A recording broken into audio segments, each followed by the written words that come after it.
Assalamualaikum, welcome to my YouTube channel. So guys, in this video we will discuss about the Galaxy A10s camera review. ये जो आप video देख रहे हैं ये Galaxy A10s से रिकॉर्ड की जा रही है और इसमें आप एंगल देख सकते हैं और कलर जो इसकी कलर डिटेल है वो भी आप इस वीडियो में आसानी से देख सकते हैं।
कलर को आसानी से कन्वर्ट करना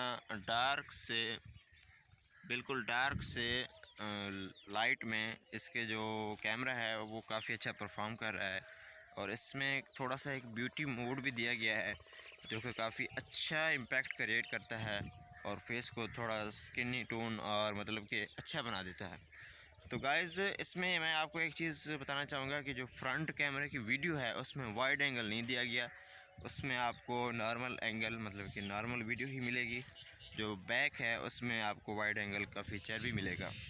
तो आई होप कि आपको ये वीडियो अच्छी लगी होगी। वीडियो अच्छी लगी है तो इस वीडियो को लाइक करें, दोस्तों के साथ शेयर करें और मिलते हैं नई वीडियो में। अल्लाह हाफ़िज़।